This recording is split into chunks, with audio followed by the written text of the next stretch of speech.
Hi, welcome to my channel. My name is Jessie, and today I am going over my January to March TBR slash my midwinter to early spring TBR slash my first quarter of 2023 TBR.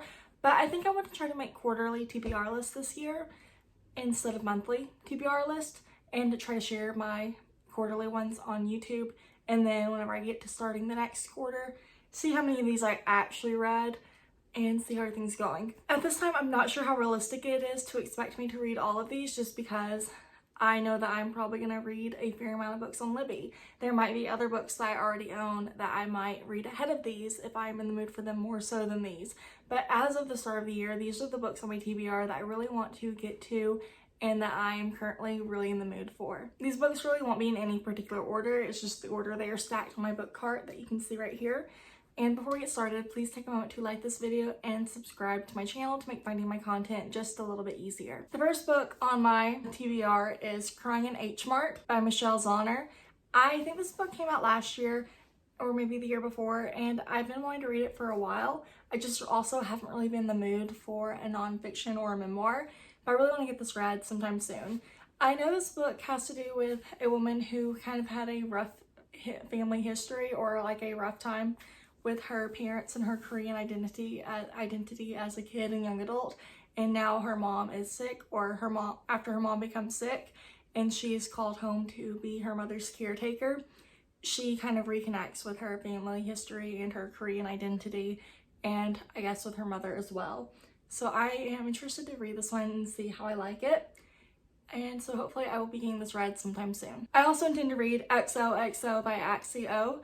And this book I know follows a teenage girl who is, I guess essentially a prodigy on the cello, and she's, I think, going to school for it, maybe, and she ends up having like a night, like a one date, or it's like a night out with this guy who she finds out is a member of a K-pop band eventually, and I'm not quite sure how it plays out from there, but I'm interested. I also have to admit I'm a little nervous just because I still like YA contemporary, but I think this falls into more YA romance potentially, which makes me a little nervous because I've been a lot more picky about those lately. But hopefully all will turn out well. I also want to read The Song of Achilles by Madeline Miller. And this book is just kind of a retelling, a Greek mythology retelling that has to do with Achilles and Patroclus. This is a book that I know so many people love.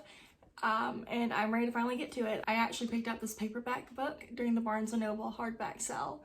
I'd actually read a sample of this book on Libby a couple days before I picked it up, and decided I didn't want to wait for the Libby copy. I had to have my own copy that I haven't started reading yet either. I also want to read Two Wrongs Make a Right by Chloe Leese. I absolutely loved every other book I've read by Chloe Leese, so I'm really looking forward to trying this one out as well, and kind of not really taking a break from the Bergman family, because I do intend to keep reading those, but trying out another one of her books. And I'm really interested to read this one. It is a Shakespeare retelling of Much Ado About You, which I have not read.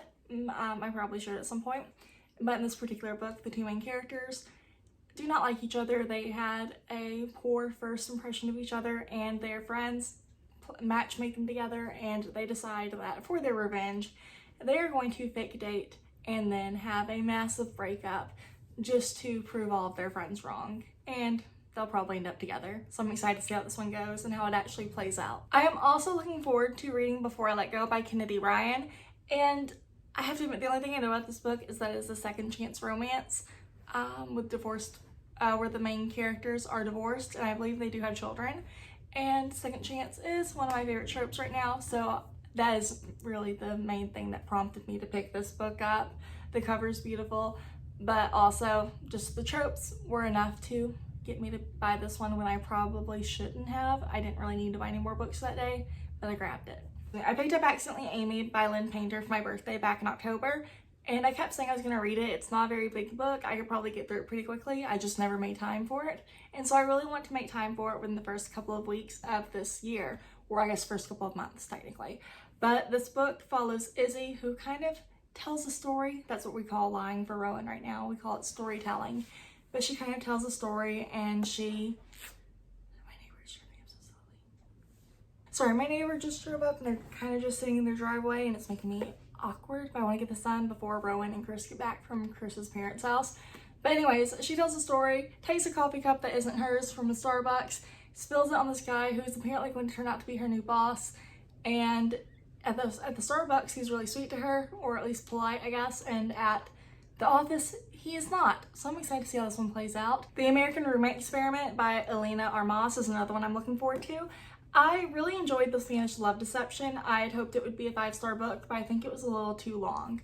This one is not quite as long, so I'm hoping that it will be a little bit better. I'm hoping the pacing will be better, and I'm hoping I will really enjoy getting to know Rosie and Lucas as individuals and as a couple. But in this one, Rosie and Lucas both end up staying in Lena's empty apartment while she is away, and they end up, I guess, I think it's a forced proximity romance.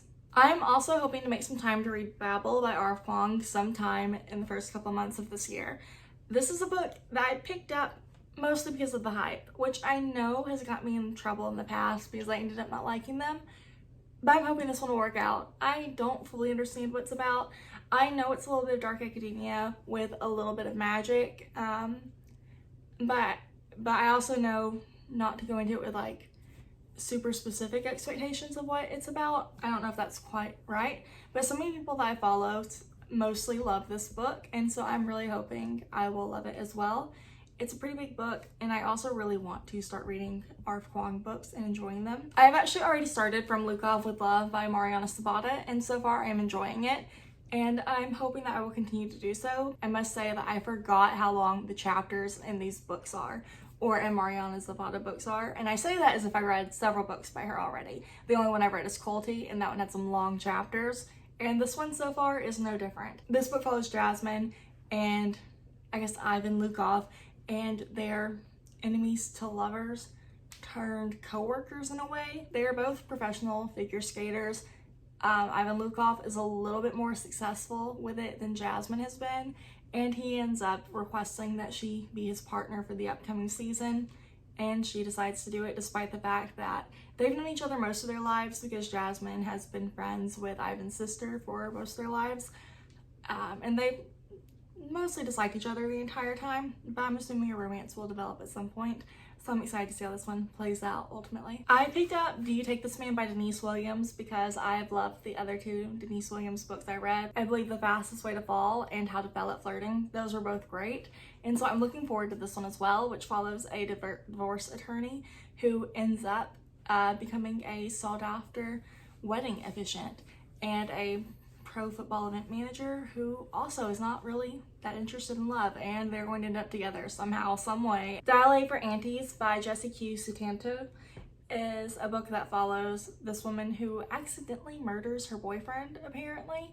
or she's at the very least accused of murder, and her aunts help her and her mother solve the mystery, prove her innocence, and they also have a wedding event planning or maybe a catering business, and somehow the body, I believe, gets put in a cooler that's going to this wedding they're working at. I'm not quite sure. I am interested to see how this one goes. I'm really wanting to get more and more into cozy mysteries. The only cozy mysteries I know for sure right off the top of my head are the Arsenic and Adobo books by Mia P. Manansala, and I've loved those, so I'm hoping I will enjoy this one as well. I am also looking forward to reading The Atlas Paradox by Olivia Blake. I really loved the Atlas 6. I could put it down because I had to put it down, but I didn't want to put it down. And I'm hoping that I will love this one as well and have an easier time, have less like book withdrawals, be less hangry over a book than I was with the Atlas 6. I'm really looking forward to seeing where this book picks up, what it's going to do, because I'm not sure how to talk about what I hope will come out of this one without potentially spoiling the events of the last one. But I'm interested to see what's going to happen, and I'm really looking forward to it. I know there's a third book being written, I think, or maybe it's getting ready to be published. I'm not quite sure which, but I am looking forward to it as well, even though I haven't even read this one yet. And so I'm hoping that this series will continue to be great. And lastly, I intend to read Blood Like Fate by Lizelle Samberry. I've already started this one, but it's been a while since I tried reading it, and I'm going to have to start over. I tried reading the audiobook in the middle of a busy time at work and with my school still. So I'm hoping that I'll have better luck sometime in the next few weeks with this one and kind of finishing up this duology before Lizelle Stanberry's next book comes out. But I'm really interested to see where Voya goes with this, and I was enjoying it where I had started. I just started listening to the audiobook too late into my hold, and then I ran out of time, and I picked this copy up at the Barnes & Noble hardback sale. I also picked up the Olivia Blake book at the hardback sale as well. But I'm looking forward to this one, and hopefully it'll go great. Hopefully I will love it still. I'm hoping it will tie up the story well. I really am still kind of rooting for Voya and Luke to potentially be able to work things out, but I know it's not the main point of the story, but it'd be cool if they did. But I'm looking forward to closing out this duology with this book. Anyways, as I said, those are the main books I would really like to focus on at the start of this year, but I'm sure I will deviate here and there or everywhere with some other books from my physical TBR or some books on Libby or Kindle Unlimited. Thank you so much for taking the time to watch this video. I really appreciate it, and I'll talk to you later. Bye.